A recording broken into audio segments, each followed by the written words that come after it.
सुप्रभात प्यारे बच्चों। आज का हमारा क्लास होगा जिसमें हम बात करेंगे द्रोणाचार्य के बारे में।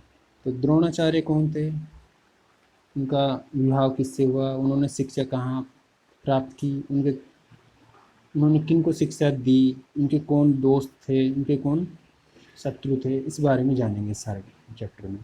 तो जैसा कि हम सभी जानते हैं, या मैं बता देता हूँ तुम्हें, द्रोणाचार्य के पिता का नाम ऋषि भारद्वाज था, उनकी पत्नी का नाम कृपि था और उनके बेटे का नाम अश्वत्थामा था, जिन्होंने कौरवों की तरफ से महाभारत के युद्ध में भाग लिया था।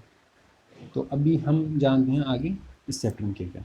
आचार्य द्रोण महर्षि भारद्वाज के पुत्र थे। पांचाल नरेश का पुत्र द्रुपद भी द्रोण के साथ ही भारद्वाज आश्रम में शिक्षा पा रहा था। दोनों की गहरी मित्रता थी। कभी कभी राजकुमार द्रुपद से उत्साह में आकर द्रोण से यहाँ तक कह देता था कि पांचाल देश का राजा बन जाने पर मैं आधा राज्य तुम्हें दे दूंगा। शिक्षा प्राप्त होने पर द्रोणाचार्य ने कृपाचार्य की बहन से विवाह कर लिया। उससे उनके एक पुत्र हुआ जिसका नाम उन्होंने अश्वत्थामा रखा। द्रोण अपनी पत्नी और पुत्र को बड़ा प्रेम करते थे। द्रोण बड़े गरीब थे। वे चाहते थे कि धन प्राप्त किया जाए और अपनी पत्नी व पुत्र के साथ सुख से रहा जाए। उन्हें खबर लगी कि परशुराम अपनी सारी संपत्ति गरीब ब्राह्मणों में बांट रहे हैं। तो भागे भागे उनके पास गए, लेकिन उनके पास पहुंचने तो परशुराम सारी संपत्ति वितरित कर चुके थे। वन गमन की तैयारी कर रहे थे। द्रोण को देखकर परशुराम बोले, ब्राह्मण श्रेष्ठ, आपका स्वागत है, पर मेरे पास जो कुछ था मैं बांट चुका हूँ। अब ये मेरा शरीर और धनुर्विद्या ही है। बताइए मैं आपके लिए क्या करूं। तो द्रोणाचार्य ने अपनी शिक्षा किसके साथ प्राप्त की थी? उन्होंने अपनी शिक्षा पांचाल राजकुमार द्रुपद के साथ प्राप्त की थी। और दोनों ने अपनी शिक्षा उनके जो पिता थे, द्रोण के पिता भारद्वाज, उनके आश्रम पे ही प्राप्त की थी।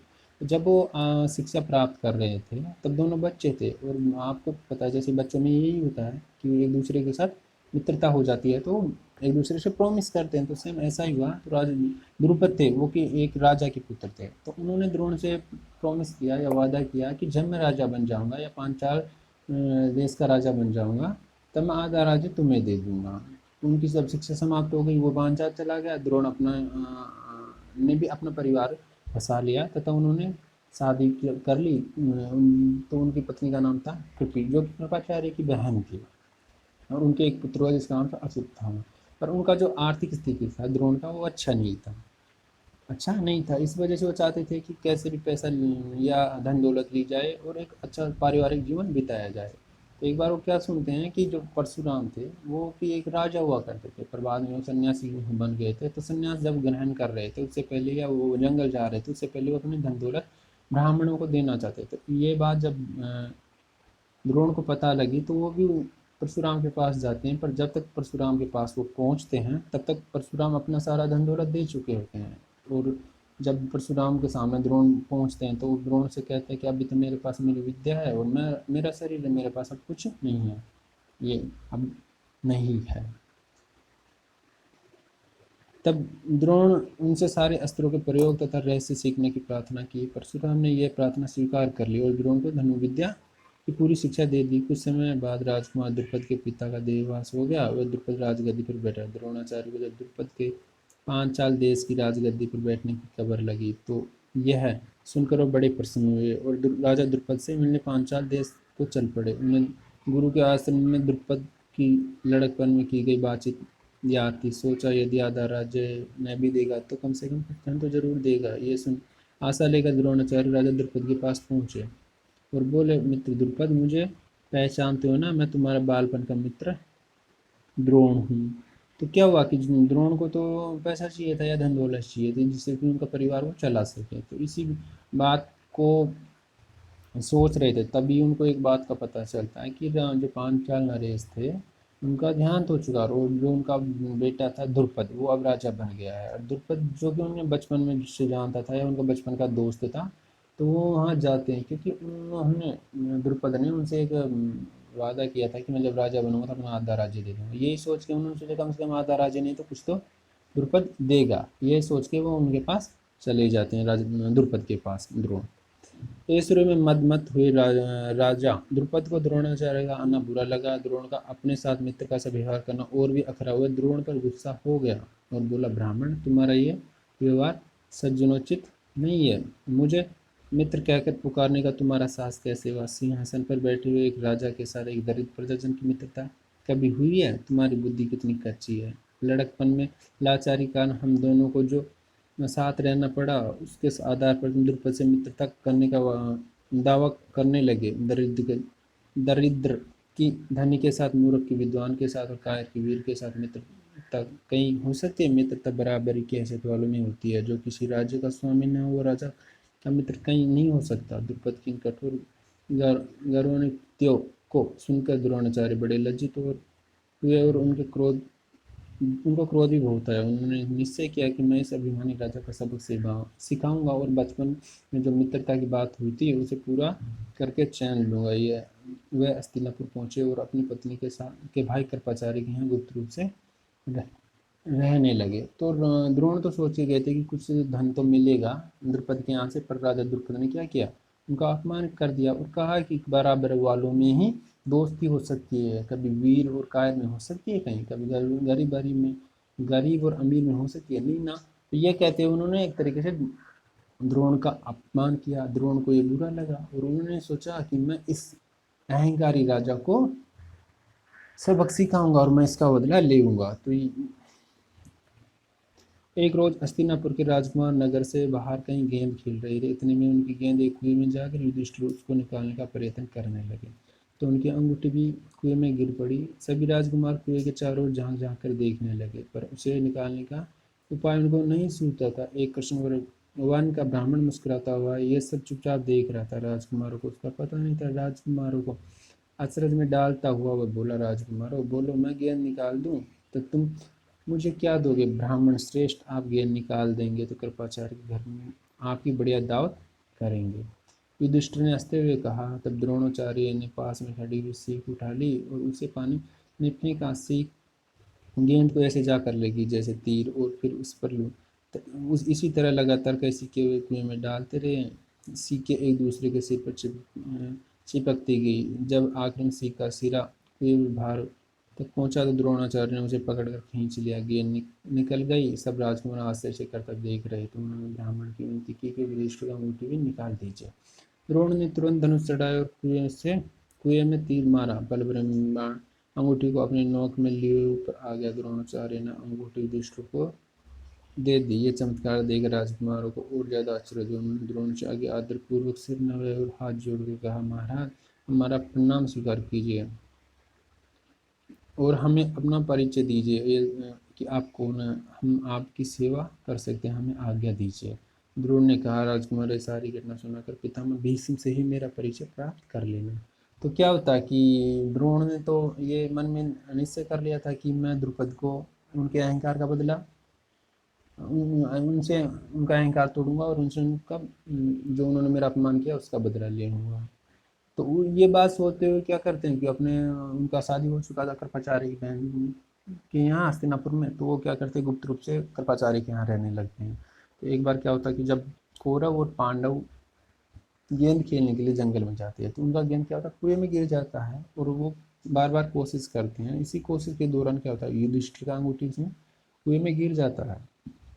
तभी वो क्या देखते हैं, वहाँ एक ब्राह्मण आता है जिसका रंग थोड़ा सा सांवला या काला होता है ना। वो आता है और वो देखकर थोड़ा मुस्कुरा ही रहा था और साथ साथ में बोल देता है कि अगर मैं ये अंगूठी निकाल ये गेंद आपका निकाल देता हूँ तो आप मेरे लिए क्या करोगे? इसी बदले में युधिष्ठिर कहते हैं कि हम आपको कृपाचार्य घर अच्छी सी दावत देंगे। तो इसी बात से या द्रोणाचार्य ने उनका गेंद निकाल दिया सीखों के सहारे, सीख मार मार के, मतलब एक सीख के ऊपर दूसरी सीख उनको ऐसे फेंका कि वो एक दूसरे जुड़ती गई और गेंद उनका निकाल दिया।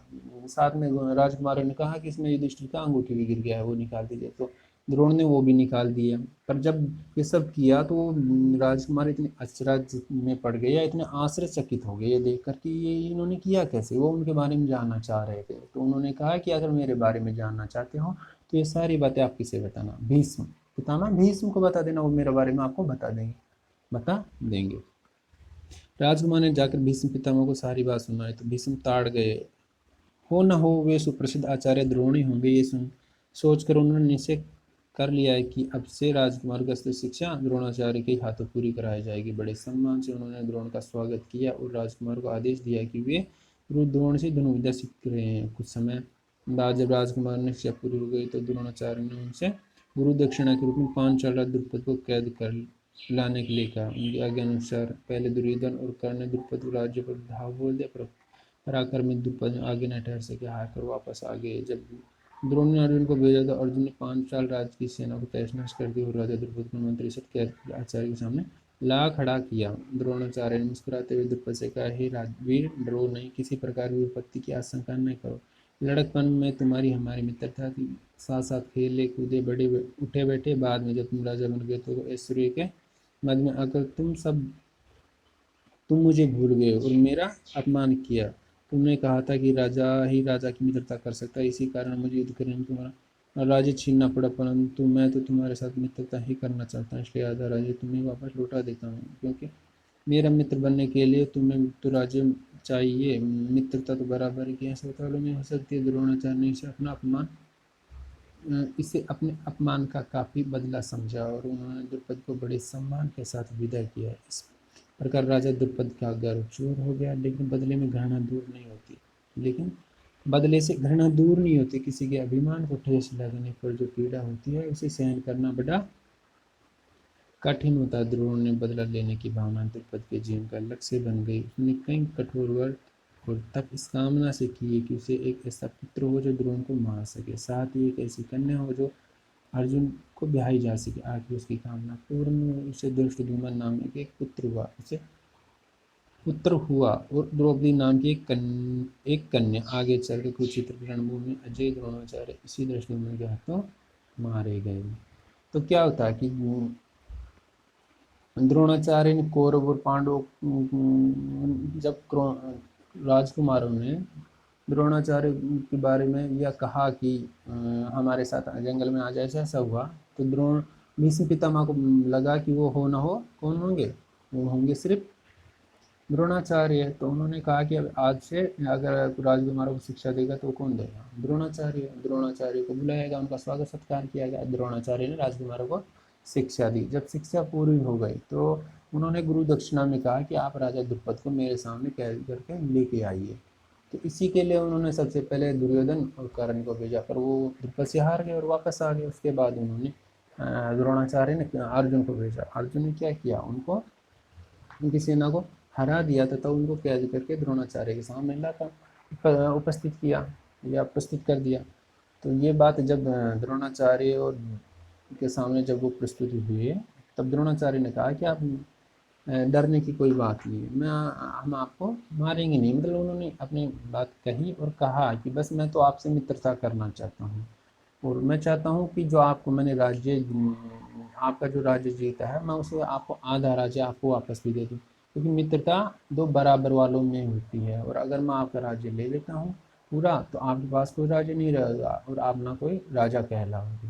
क्योंकि ये बात द्रोणाचार्य से द्रुपद ने पहले कही थी कि मित्रता बराबर वालों में होती है, और इसी बात का तंज कसते हुए द्रोण ने उनसे कहा द्रुपद से, और उनका आधा राज्य दे दिया। द्रुपद वहां से चला गया, उन्होंने से सामान उनको भेज दिया। पर द्रुपद के मन में ये बात इतनी खटकी है, इतनी बुरी लगी कि उन्होंने सोचा कि मैं इसका बदला लेकर ही रहूंगा। इसके लिए उन्होंने कई व्रत किए, कई तप किए, कई यज्ञ किए, और इसी के दौरान उनको एक पुत्र प्राप्त हुआ जिसका नाम था धृष्टद्युम्न, जो कि वो चाहते थे कि ऐसा मेरा पुत्र ही ऐसा पुत्र मिले मुझे जो कि द्रोणाचार्य का वध कर सके। उनकी प्रार्थना पूरी हुई, उनकी जो इच्छा थी पूरी हुई और उन्हें एक पुत्र मिला जिसका नाम था धृष्टद्युम्न, जिन्होंने महाभारत के युद्ध में द्रोणाचार्य को मारा। और दूसरी जो उनकी इच्छा थी वो थी कि एक ऐसी लड़की का जन्म हो मेरे यहाँ जो अर्जुन से ब्याही जा सके, और उनके यहाँ एक ऐसी लड़की का जन्म हुआ जिसका नाम था पांचाली, और जो कि दूसरा नाम जिसका द्रौपदी है, जिसका विवाह फिर अर्जुन के साथ होता है। ये आज का हमारा पाठ था। ओके।